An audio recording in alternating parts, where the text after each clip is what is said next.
So in this video, and I'm, by the way, using my new set of universal sticks here. These are nice. They're a wooden tripod. And the head on this thing is just, it's so smooth.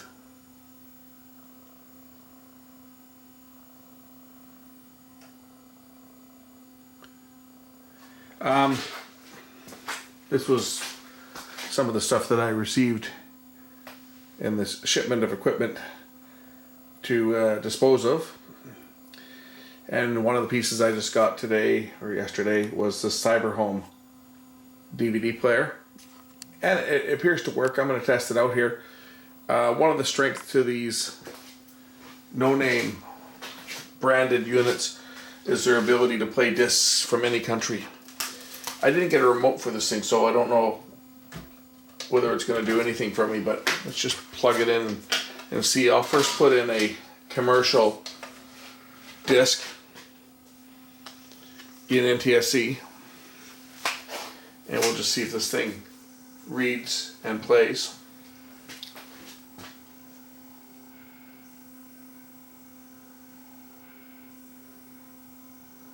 And if not, we'll take it apart and see if we can make it read and play. Now, of course, these generic things, this doesn't look like it's going to play, which is good. Then we can see why. These no-name brand machines, they were a dime a dozen, 10 years or so ago, before the big crackdown by the federal governments to stop the importation of these devices, because they would play discs from any country, and that's something that pissed off Hollywood, because I'm going to open now, because they had put region coding in place to stop people from sending discs destined for other markets. And there was a flood of these machines initially that hit the market that would play any disc from any country. And they were giving these things away. You could buy one of these things for $25 there at one point. And then they disappeared pretty much overnight because it was made illegal to import, it was made illegal to sell. So these things all disappeared, and we're back down to the locked down machines. So when you get one of these machines, you get people that have got these machines, and they have them for a reason, because they may have relatives or friends, in different countries, and they want to be able to exchange videos. And it wasn't just commercial videos. I mean, it was everything. You get a modern DVD player, for example, this disc here. This is a DVD-R discs, but it's a universal region. It's not a region 1 or a region 2. It's a region 0 disc, but it's PAL. And none of my licensed machines will play that disc. My Sony, my Toshiba, my Panasonic, they all come up with cannot read this disc. But the no-name brand units that I have play it just fine. And they play it in NTSC. They can output it in either PAL or NTSC.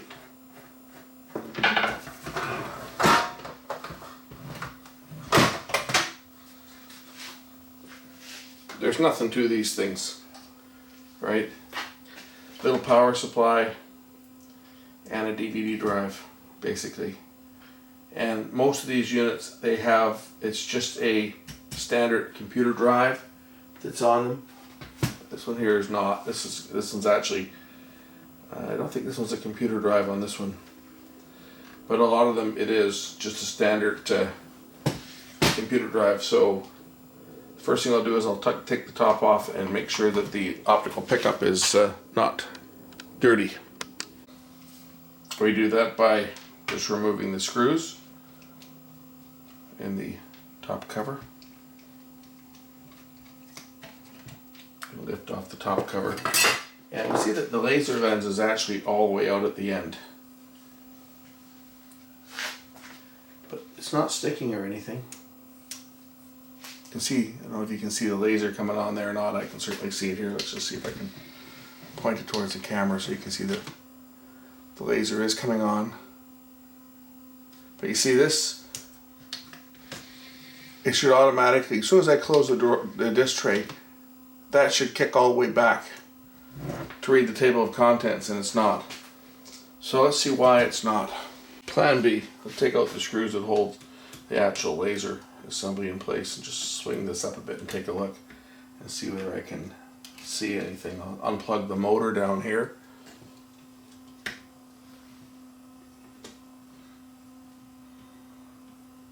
I don't even need to do that, it is moving the gears. Interesting, okay. So it's not a broken gear. It's the motor's not actually trying to move it. Interesting. It's there's a tooth gear here. There's just one gear. There's no real reduction. There's one gear here, and then the motor. But it is actually spinning the motor. There's just no there's no real drag on it. Interesting. It's a circuitry problem. I'm curious as to maybe we have a power supply problem on this thing. Maybe one of our voltages is low. Let's just take a look at the power supply. We'll take a look at the capacitors, the ESR on the caps here, because of course that's a known issue on all these Chinese made pieces of junk, right? They have very poor power supplies. So the only downside I can see to using this wood tripod is that I can't get it up much higher than it is. It's adjusted by adjusting metal rods, and I can go up maybe another 4 inches, whereas my other one I could go up 8 feet, because in addition to the legs it had a telescopic crank, whereas this one here, you're limited to the height of the wood legs. And well, it's got metal stakes on it too, but still you're limited to the length of the actual legs themselves and the extensions.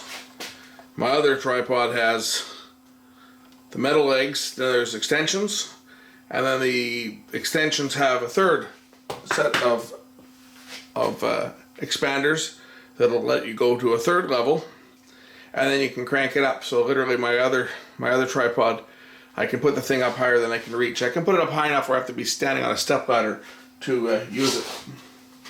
But stability wise, I would say that this thing here is a whole lot more stable than the other one, for sure. And I think the fluid head on this thing is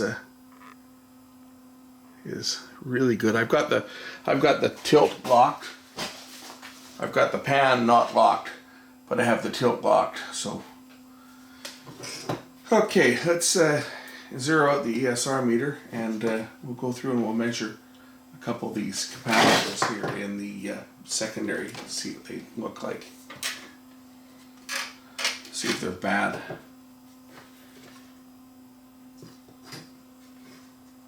There's 4 of them.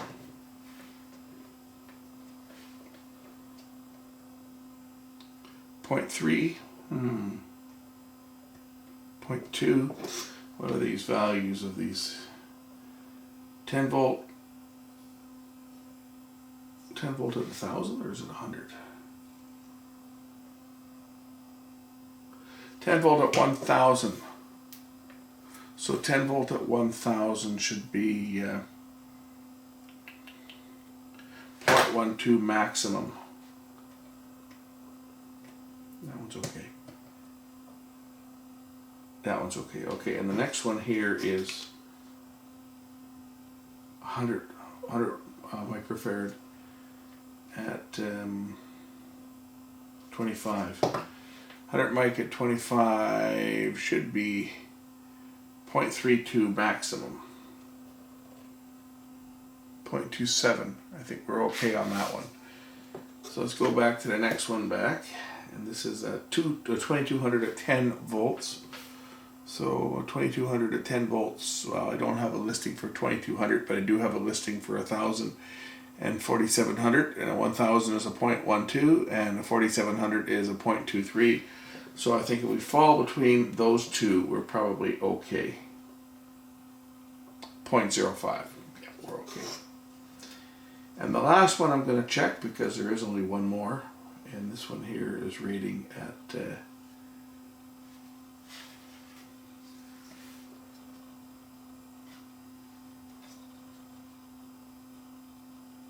600 microfarads. It's hard to see with the lighting that's in here. Yeah, 100 microfarads.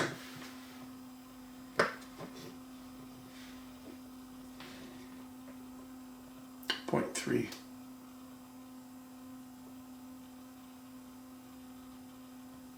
It's 100 microfarads at 25 volts. 0.2. Yeah, it's right in that range. 0.23.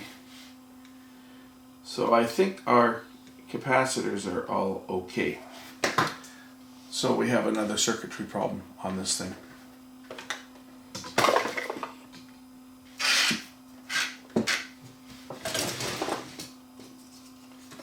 And methinks, this ground screw was loose, so I'll tighten that down and try it again.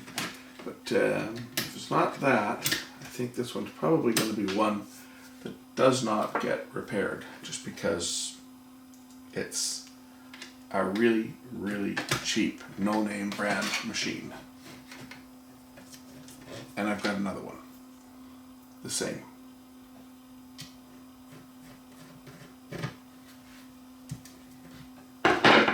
But we'll plug it back in and see if tightening down this ground screw, which was loose, has made any difference to the operation of this unit.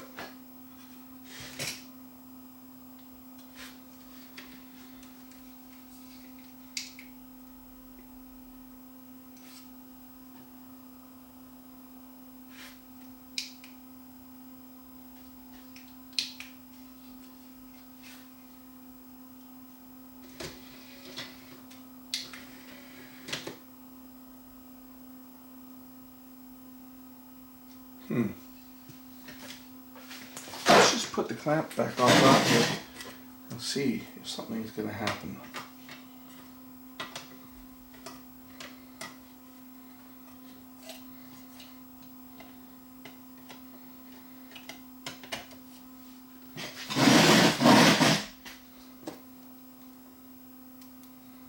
Now the only thing I noticed was when I was taking out this. The only thing I noticed on this thing was when I was loosening off this ground screw here to take out the board, it wasn't tight. It was literally falling off that it was so loose. So I just tightened it up a bit. But I'd be curious to see whether it'll read this disc now.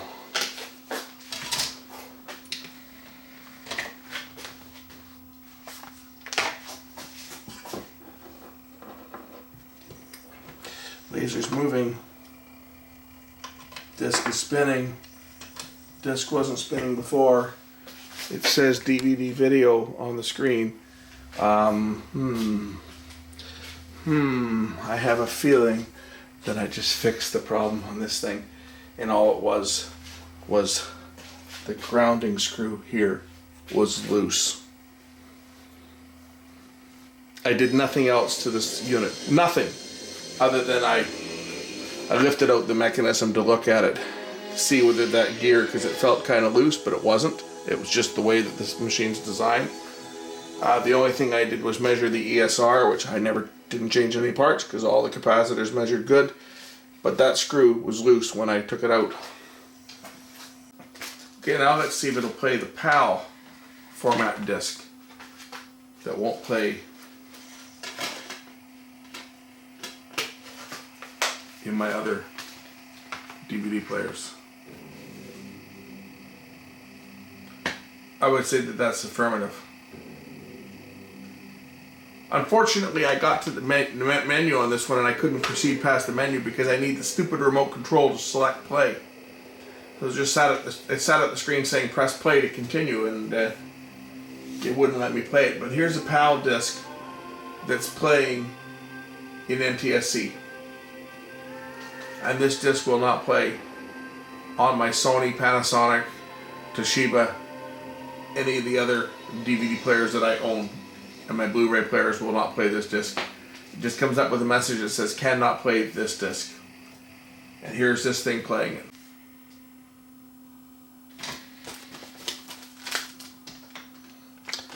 There you go, a Cyber Home. Loose ground screw on the power supply, preventing it from reading. Here's the second one. It's a different brand, but it's the same thing, right? It's the same garbage.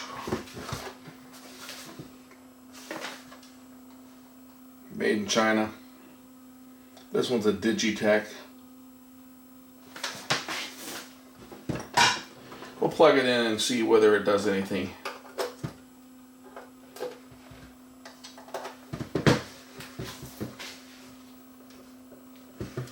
Power.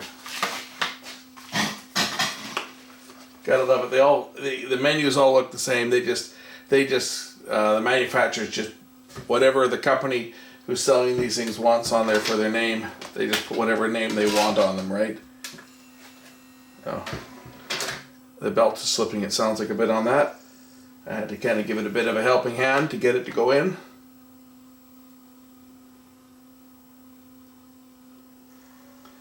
This one looks like it's going to work. And I'm just curious as to whether I'll be actually able to advance past the main screen on this one without a remote control. Because that's a problem a lot of times, right? Depending on how the disc is authored. If I can get past this screen here,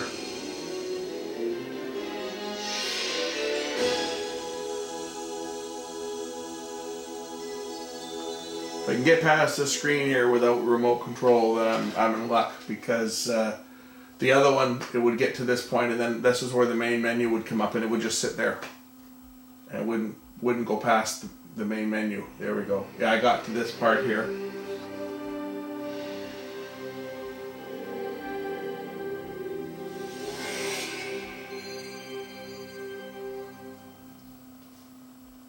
Now I should get to my main menu screen.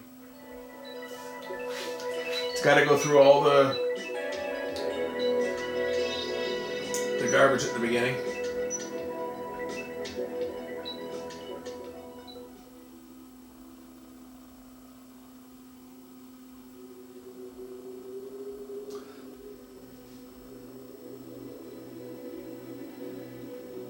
Oh, this one's actually going to play. It's not even going to go to the menu. That's interesting.